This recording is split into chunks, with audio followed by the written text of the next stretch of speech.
વિસાવદર તાલુકાના મોણિયા ગામના આમ આદમી પાર્ટીના સક્રિય કાર્યકર કુંજડિયા વલ્લભભાઈ રામજીભાઈ. ગોપાલભાઈ, તમને વિસાવદર વિધાનસભા 87માં એટલા માટે લાવ્યા છીએ, એવડી મહેનત કરી છે કે 35 વર્ષના નવયુવાન છે, MM LLB કરેલું છે, પ્રાંત અધિકારીમાં નોકરી કરતા કાયદાના જાણકાર છે અને ખેડૂતોના પ્રશ્નને વાસા આપશે એ આશાએ તમને જીતાડ્યા છે. આજે 2012માં કપાસના 1300 રૂપિયા હતા, 2025 હાલે છે, હજી કપાસના 1500 રૂપિયા છે. એક ખાંડી મગફળી ખેડૂત વેચતા એટલે 1 તોલું સોનું આવતું, આજે 9 ખાંડી મગફળી વેચે ત્યારે 1 તોલું સોનું આવે છે. 8 ખાંડી માંડવી વેચતા ત્યારે 1 વીઘો જમીન આવતી, આજે 50 ખાંડી માંડવી વેચે ત્યારે 1 વીઘો જમીન મળે છે. ખેડૂતનું શોષણ આવું શા માટે?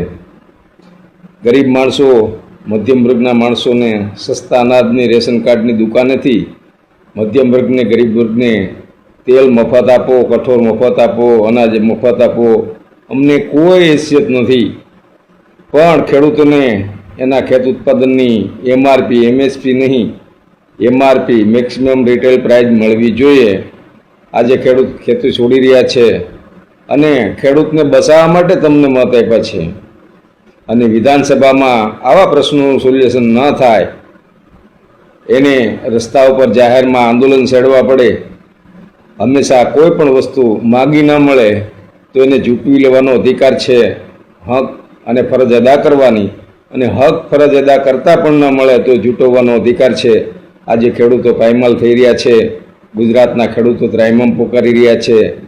એના માટે રોડ ઉપર આંદોલન છેડવા પડે.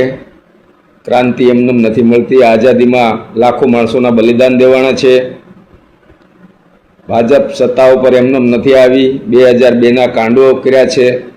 અને આપના કાર્યકરો આપને પ્રશ્ન પૂછી અવાજ ઉઠાવે તો આપ એના જાહેર સભાની અંદર અપમાનિત કરો છો, એવું બોલો છો કે પૈસા આપીને મોકલેલા માણસો છે. એટલે ભાઈ, તને ખંભે બેસાડીને ગામડે ગામડે ફેરવો છે. રાત્રિને દરેક ગામડાની સભાઓમાં મારી હાજરી છે. અમે ગામડે ગામડે ખૂબ પ્રસાર કર્યો છે, મહેનત કરી અને તને છૂટાવ્યો છે. તારી પાસે આશા છે એટલા માટે તને છૂટાવ્યો છે. અને વિસાવદર તાલુકાના કોઈ પણ વ્યક્તિના ફોન પણ ઉપાડતો નથી. અમને એમ હતું કે ગુજરાતનું પરિવર્તન કરશે. ના ના, આ ભાઈ તો પોતાની પાર્ટીનો વિકાસ કરવા માટે આવ્યો છે.